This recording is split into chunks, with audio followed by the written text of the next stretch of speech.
Viral ಆಗ್ತಿರುವಂತದ್ದು ಸಿಕ್ಕಾಪಟ್ಟೆ ಸುದೀಪ್ ಅವ್ರ ಮೇಲೆ ಒಬ್ಬ ಮಹಿಳೆ ಮಹಿಳೆ ಕಂಪ್ಲೇಂಟ್ ಅನ್ನ ಹೌದು. ಕೊಟ್ಟಿರುವಂತದ್ದು. ಸೊ ಅದ್ರ ಬಗ್ಗೆ ಏನ್ ಹೇಳ್ತೀರಾ? ಸೊ ಕಂಪ್ಲೇಂಟ್ ಅಲ್ಲಿ ಏನಿದೆ ಅಂತ ಹೇಳಿದ್ರೆ, ಒಂದು ಫಸ್ಟ್ ಬರುವಂಥದ್ದು ರಿಷಾ ಅವ್ರದ್ದು ಇನ್ಸಿಡೆಂಟು. ರಿಷಾ ಅವರು ಗಿಲ್ಲಿ ಅವರಿಗೆ ಹೊಡೆದಿರುವಂಥದ್ದು. ಅದಾದ್ಮೇಲೆ ಅಶ್ವಿನಿ ಅವರು ರಕ್ಷಿತಾಗೆ ನೀನು ಅಮಾವಾಸ್ಯೆ ಅಂತೆಲ್ಲ ಹೇಳಿರುವಂಥದ್ದು. ಹಾಗೇನೆ ಸುದೀಪ್ ಅವರು ನಮ್ಮ ಪಿತ್ತ ನೆತ್ತಿಗೆ ಇರುತ್ತಲ್ಲ ಆವಾಗ ಅನ್ನುವಂಥ ಒಂದು ಡೈಲಾಗ್ನ ರಕ್ಷಿತಾ ಅವರಿಗೆ ಮುಂದೆ ಹೇಳಿರುವಂಥದ್ದು. ಸೊ ಇವಿಷ್ಟು ಇದಕ್ಕೆ ಕಾರಣ. ಸೊ ಬಡ ಮಕ್ಕಳ ಮೇಲೆ ನೀವು ಅಂದ್ರೆ ಗಿಲ್ಲಿ ಮತ್ತೆ ರಕ್ಷಿತಾ ಅವ್ರನ್ನ ಅವ್ರ ಕಂಪ್ಲೇಂಟ್ ಅಲ್ಲಿ ಏನ್ ಹೇಳಿದ್ರೆ ಬಡವರು ಅನ್ನೋ ತರ ಪೋರ್ಟ್ರೇ ಮಾಡಿದ್ದಾರೆ. ಸೊ ಬಡವ್ರನ್ನೆಲ್ಲ ನೀವು ಬಿಗ್ ಬಾಸಿಗೆ ಕರೆಸ್ಬಿಟ್ಟು ಅವಮಾನ ಮಾಡ್ತೀರಾ? ಅದೇ ಅಶ್ವಿನ್ ಅವ್ರಿಗೆ ಏನಾದ್ರು ಹೇಳಬೇಕು ಅಂದ್ರೆ ಎಷ್ಟು ಪೊಲೈಟ್ ಆಗಿ ನೀವು ಹೇಳದ ಬೇಡ ಅನ್ನೋ ರೀತಿ ಹೇಳ್ತೀರಾ. ಬಟ್ ಗಿಲ್ಲಿ ಮತ್ತೆ ರಕ್ಷಿತಾ ವಿಷಯ ಬಂದಾಗ ಬಾಯಿಗೆ ಬಂದಂಗೆ ಮಾತಾಡ್ತಿರಲ್ಲ, ಯಾಕೆ ಅವ್ರ ಮೇಲೆ ಆ ಥರ ಧೋರಣೆ ಮಾಡ್ತಿದ್ದೀರಾ ಅನ್ನೋ ಥರ ಕಂಪ್ಲೇಂಟಲ್ಲಿ ಮೆನ್ಷನ್ ಮಾಡಿದ್ದಾರೆ. ಬಟ್ ಇದರ ಪರಿಣಾಮ ಏನಾಗ್ಬೋದು ಅನ್ಸುತ್ತೆ ನಿಮಗೆ?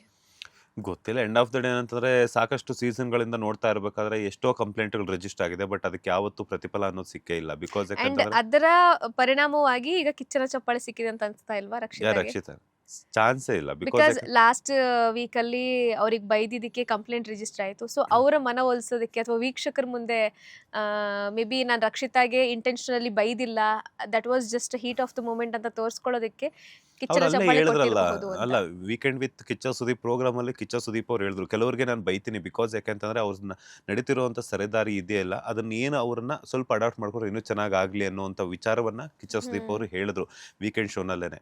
ಅಂದ್ರೆ ಎಲ್ಲೋ ಒಂದ್ ಕಡೆ ದಾರಿ ತಪ್ತಿರುವಂತಹ ಮೂಮೆಂಟ್ ಅಲ್ಲಿ ಕಿಚ್ಚ ಸುದೀಪ್ ಅವರ ಬೈಗಳಾಗಿರ್ಬೋದು ಅಥವಾ ಮಾತುಗಳಾಗಿರ್ಬೋದು ತಗೊಂಡಾಗ ನೆಕ್ಸ್ಟ್ ಅವ್ರು ಆ ದಾರಿ ತಪ್ಪೋದ್ರಿಂದ ತಪ್ಪಿಸ್ಕೋಬಹುದು ಅನ್ನೋ ಒಂದು ಕಾರಣಕ್ಕೆ ಅಂತಾನೆ ಹೇಳಿದ್ರು ಅವರು.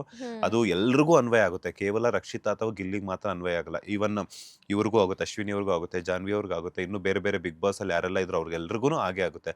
ಇವಾಗ ಅಷ್ಟು ಸಲ ಆದ್ರೂ ಕೂಡ ಇವಾಗ ಅಶ್ವಿನಿ ಗೌಡ ಅವರು ತಮ್ಮ ನಿಲ್ವನ್ನ ತಮ್ಮ ಪಾಡಿಗೆ ತಾವು ಮಾಡ್ಕೊಂಡು ಹೋಗ್ತಾ ಇದಾರೆ. ಪ್ರತಿ ವಾರ ಅವ್ರು ಅಂದ್ರೆ ಈಗ ಏನಾಗ್ತಿದೆ ಅಂದ್ರೆ ಜನರಲ್ಲಿ ಒಂದಷ್ಟು ವರ್ಗ ಮಾತನಾಡ್ಕೊಳ್ತಿರುವಂತದ್ದು ಅಂದ್ರೆ ಬಿಗ್ ಬಾಸ್ TRP ಕ್ವೀನ್ ಯಾರು ಅಂತಂದ್ರೆ ಅಶ್ವಿನಿ ಅವರು ಅನ್ನುವಂತಹ ಥಾಟ್ಸ್ ತಮ್ಮ ಕಮೆಂಟ್ಸ್ ಗಳ ಮೂಲಕ ವ್ಯಕ್ತಪಡಿಸ್ತಾ ಇರುವಂತದ್ದು. ಅಂದ್ರೆ ಕಿಚ್ಚ ಸುದೀಪ್ ಅವ್ರು ಏನೇ ಇದ್ರು ಡೈರೆಕ್ಟ್ ಆಗಿ ಹೇಳ್ತಾರೆ. ಬಟ್ ಇವರಿಗೆ ಸ್ವಲ್ಪ ಅವರ ಭಾಷಾ ಶೈಲಿ ಸ್ವಲ್ಪ ಚೇಂಜಸ್ ಇರೋದ್ರಿಂದ ರಕ್ಷಿತಾ ಅವರಿಗೆ ಅವ್ರಿಗೆ ಅರ್ಥ ಆಗೋದಾಗಿರ್ಬೋದು. ಅವ್ರು ಮಾತನಾಡ್ಬೇಕಾದ್ರೆ ಈ ಕಡೆ ತುಳುನು ಮಿಕ್ಸ್ ಮಾಡ್ತಾರೆ, ಕನ್ನಡನೂ ಮಿಕ್ಸ್ ಮಾಡ್ತಾರೆ, ಅದ್ರ ಜೊತೆಗೆ ಇಂಗ್ಲೀಷು ಮಿಕ್ಸ್ ಮಾಡ್ತಾರೆ. ಸೊ ಅಲ್ಲಿ ಅರ್ಥ ಆಗುವಂಥದ್ದಾಗಿರ್ಬೋದು ಅಥವಾ ಇವ್ರ ಅಥವಾ ಡೈರೆಕ್ಟ್ ಆಗಿ ಹೇಳಿದಾಗ ಮತ್ತೆ ಅಲ್ಲೇನೋ ಅವರು ಬೇರೆ ಅರ್ಥ ಮಾಡ್ಕೊಳ್ಳುವಂಥದ್ದು. ಸೊ ಈ ತರ ಆಗುತ್ತೆ. ಬಟ್ ಯಾವತ್ತೇ ಆಗಿರ್ಬೋದು ಒಬ್ರು ಕಂಪ್ಲೇಂಟ್ ಕೊಟ್ಟಿದ್ದಾರೆ ಅಂದ ತಕ್ಷಣ ಕಿಚ್ಚ ಸುದೀಪ್ ಅವರು ಅದ್ರ ಆಪೋಸಿಟ್ ಆಗಿ ಅಥವಾ ನನ್ನ ಮೇಲೆ ಇನ್ನೂ ಬೇರೆ ಬೇರೆ ಕಂಪ್ಲೇಂಟ್ಗಳೆಲ್ಲ ಬರುತ್ತೆ ಅನ್ನಂತರು ಸ್ಟ್ರೈಟ್ ಫಾರ್ವರ್ಡ್ ಆಗಿ. ಬಿಕಾಸ್ ಯಾಕಂತಂದ್ರೆ ಒಬ್ಬ ಸಾರಥಿಯಾಗಿ ಬಿಗ್ ಬಾಸ್ ಶೋನ ರನ್ ಮಾಡ್ತಿದ್ದಾರೆ ಅಂತಂದಾಗ ಅವರು ಯಾವ ರೀತಿ ನಡೆಸಬೇಕು, ಯಾರ್ಯಾರು ಎಲ್ಲೆಲ್ಲಿ ದಾರಿ ತಪ್ತಾರೆ. ಬಿಕಾಸ್ ಯಾಕಂದ್ರೆ ಅದಕ್ಕೆ ಅಂತಾನೆ ವೀಕೆಂಡಲ್ಲೆಲ್ಲಾನು ಕೂಡ ಕುತ್ಕೊಂಡು ಒಂದಿನ ಏನಕ್ಕೆ ನೋಡ್ತಾರೆ ಬಿಗ್ ಬಾಸ್ ಅಂದ್ರೆ ಕಿಚ್ಚ ಸುದೀಪ್ ಅವರು ಯಾರ್ಯಾರು ಎಲ್ಲೆಲ್ಲಿ ತಪ್ಪು ಮಾಡಿದ್ದಾರೆ, ಯಾರ್ಯಾರಿಗೆ ಎಲ್ಲೆಲ್ಲಿ ಬಿಸಿ ಮುಟ್ಟಿಸ್ಬೇಕು ಅದನ್ನ ಮಾಡಿದ್ದಾರೆ ಅಷ್ಟೇ.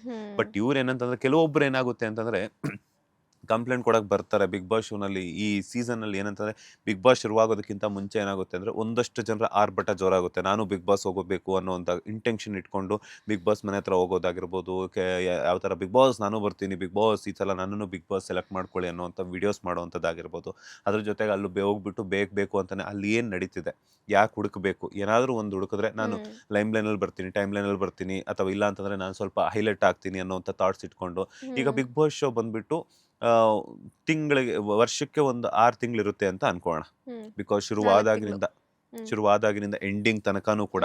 ಬಿಕಾಸ್ ಅನೌನ್ಸ್ ಮಾಡೋದು, ಪ್ರೋಮೋ ಬಿಡೋದು, ಅದು ಇದೆಲ್ಲಾನು ಇದೊಂದು 4 ತಿಂಗಳು ಪ್ರೋಸೆಸ್ ಆದ್ರೆ ಬಿಗ್ ಬಾಸ್ ಮುಗಿದ್ಮೇಲೆ 1 ತಿಂಗಳು, ಬಿಗ್ ಬಾಸ್ಗಿಂತ ಮುಂಚೆ 1 ತಿಂಗಳು ಅಂತ ಅನ್ಕೋಣ.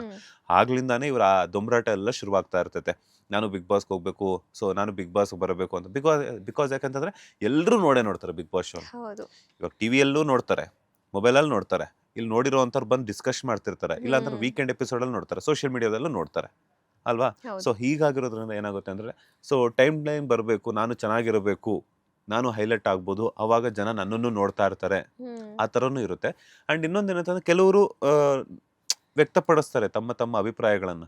ವ್ಯಕ್ತಪಡಿಸುವಂಥದ್ದು ತಪ್ಪೇನಿಲ್ಲ. ನೋಡಿದ್ರೆ ರಕ್ಷಿತಾಗೆ ಸುದೀಪ್ ಅವ್ರು ಹೇಳಿರೋದು ಅಂತ ದೊಡ್ಡ ವಿಷಯನ ಅದಕ್ಕಿಂತ ಹೆಚ್ಚಾಗಿ ಎಷ್ಟು ಜನಕ್ಕೆ ಬೈದಿದ್ದಾರೆ, ಯಾವ ಈ ಹಿಂದೆ ಸೀಸನ್ಗಳಲ್ಲೆಲ್ಲ ಪ್ರಥಮ್ ಅವ್ರಿಗಾಗಿರ್ಬೋದು ಇನ್ನೊಂದಷ್ಟು ಜನಕ್ಕೆ ಡೈರೆಕ್ಟ್ ಫೇಸ್ ಟು ಫೇಸ್ ಅದೇ ಸೀಸನ್ ಅದೇ ಎಪಿಸೋಡ್ ನಲ್ಲಿ ರಿಷಾಗ್ ಹೆಂಗ್ ಬೈದ್ರು ಅವರು.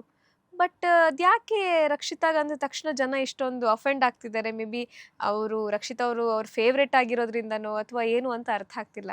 ಬಟ್ ಕಂಪ್ಲೇಂಟ್ ಕೊಡುವಂಥ ವಿಷಯಗಳೇ ಅಲ್ಲ ಫಸ್ಟ್ ಆಫ್ ಆಲ್. ಬಿಕಾಸ್ ಈಗ ಒಂದು ಶೋ ನಡೆಸ್ತಿದ್ದಾರೆ ಅಂದಾಗ ಅವ್ರಿಗಷ್ಟು ಜವಾಬ್ದಾರಿ ಇರಲ್ವಾ? ನನ್ನ ಶೋನಲ್ಲಿ ಏನು ಮಾತಾಡಿದ್ರೆ ಅದು ಏನಾಗುತ್ತೆ ಅನ್ನೋಂಥದ್ದು 12 ಸೀಸನ್ ನಡ್ಸ್ಕೊಂಡ್ ಬಂದವರಿಗೆ ಹೌದು. ಅಷ್ಟು ತಿಳುವಳಿಕೆ ಇದ್ದೇ ಇರುತ್ತೆ. ಸೊ ಜನ ಸುಮ್ಮನೆ ಕಂಪ್ಲೇಂಟ್ ಕೊಡೋದು ನಿಲ್ಸಿದ್ರೆ ಒಳ್ಳೇದು. ಅದೇ ಹೇಳಿದ್ನಲ್ಲ, ಕೆಲವೊಬ್ರು ನಾನು ಫೇಮಸ್ ಆಗಬೇಕು ಸಡನ್ ಆಗಿ ಇವಾಗ ಬಂದ್ರೆ ಏನಾಗಿದೆ ಕಂಪ್ಲೇಂಟ್ ಅಂದ ತಕ್ಷಣಕ್ಕೆ ಆಟೋಮೆಟಿಕಲಿ ಜನ ನೋಡ್ತಾ ಇರ್ತಾರೆ. ಅದನ್ನ ಯಾವ ಮಾಧ್ಯಮದವ್ರು ಸುದ್ದಿ ಮಾಡಿದ್ದಾರೆ, ಕಿಚ್ಚ ಸುದೀಪ್ ಅವ್ರು ಅಂತಂದ್ರೆ ಅವ್ರು ಆಲ್ರೆಡಿ ಒಬ್ಬ ಸೆಲೆಬ್ರಿಟಿ, ಅದ್ರ ಜೊತೆಗೆ ಅವ್ರಿಗೆ ಒಂದಷ್ಟು ವರ್ಗ ಫಾಲೋವರ್ಸ್ ಇರ್ತಾರೆ, ಅವ್ರ ಅಭಿಮಾನಿಗಳಿರ್ತಾರೆ.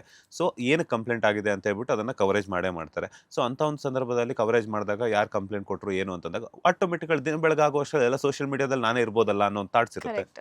ಸೊ ನೆಕ್ಸ್ಟ್ ಸೀಸನಲ್ಲಿ ಅವರೂ ಬರ್ಬೋದು ಏನೋ, ನನ್ನನ್ನು ತಗೋಬಹುದು, ನಾನು ಆಟೋಮೆಟಿಕಲಿ ಫೇಮಸ್ ಆದಾಗ ಜನ ನನ್ನ ರೆಕಗ್ನೈಸ್ ಮಾಡ್ತಾರೆ ಅನ್ನೋಂಥದ್ದು ಇರುತ್ತೆ. ಸೋಷಿಯಲ್ ಮೀಡಿಯಾ ಬಂದ ಮೇಲೆ ಏನಾಗ್ತಿದೆ ಅಂತಂದ್ರೆ ಅವರ ದೊಂಬರಾಟಗಳಾಗಿರ್ಬೋದು, ಇನ್ನೊಂದಾಗಿರ್ಬೋದು, ಒಳ್ಳೆ ತಂದಲ್ಲಿ ಯೂಸ್ ಮಾಡ್ಕೊಳ್ಳೋದು ತುಂಬಾ ಜನ ಕಡಿಮೆ. ಕರೆಕ್ಟ್. ಅಂಥದ್ರಲ್ಲಿ ಅವ್ರಿಗೆ ಇಷ್ಟ ಬಂದಂಗೆಲ್ಲಾನು ರೀಲ್ಸ್ ಮಾಡ್ಕೊಂಡು, ಅವ್ರಿಗೆ ಇಷ್ಟ ಬಂದಂಗೆಲ್ಲ ಏನೇನೋ ಮಾತಾಡ್ಕೊಂಡು ಏನೇನೋ ಮಾಡ್ತಾರೆ. ಇರೋ ಸೋಷಿಯಲ್ ಮೀಡಿಯಾ ಕೆಲವರು ಹೆಂಗಾಗ್ತಿದೆ ಅಂತಂದ್ರೆ ಒಳ್ಳೆತನದಲ್ಲಿ ಯೂಸ್ ಮಾಡ್ಕೊಳ್ತಿದ್ದಾರೆ, ಇನ್ನೂ ಕೆಲವರು ಅಂತೂ ಅವ್ರಿಗೆ ಇಷ್ಟ ಬಂದಂಗೆ ಯೂಸ್ ಮಾಡ್ಕೊಳ್ತಾರೆ. ಅಲ್ಲಿ ಅವ್ರು ಟ್ರೋಲ್ ಆಗ್ತಿದ್ದಾರೆ. ಅಷ್ಟೆಲ್ಲ ಟ್ರೋಲ್ ಆಗ್ತಿದ್ರು, ಕೆಟ್ಟದಾಗ ಆಗ್ತಿದ್ರು ಕೂಡ ಇಲ್ಲೇನಾಗ್ತಿದೆ ಅಂದ್ರೆ ಅವ್ರಿಗೆ ಬುದ್ಧಿ ಬರ್ತಿಲ್ಲ. ಕರೆಕ್ಟ್. ಲೇಟೆಸ್ಟ್ ಹಾಗೂ ಇಂಟ್ರೆಸ್ಟಿಂಗ್ ಸುದ್ದಿಗಳಿಗಾಗಿ ಬಾಸ್ ಟಿವಿ ಕನ್ನಡ ಚಾನೆಲ್ನ ಸಬ್ಸ್ಕ್ರೈಬ್ ಮಾಡಿ. ಹಾಗೆಯೇ ಬೆಲ್ ಐಕಾನ್ ಪ್ರೆಸ್ ಮಾಡಿ. ಇದರ ಜೊತೆಗೆ ಫೇಸ್ಬುಕ್, ಇನ್ಸ್ಟಾಗ್ರಾಮ್, ಎಕ್ಸ್ನಲ್ಲೂ ಮಿಸ್ ಮಾಡದೆ ಫಾಲೋ ಮಾಡಿ.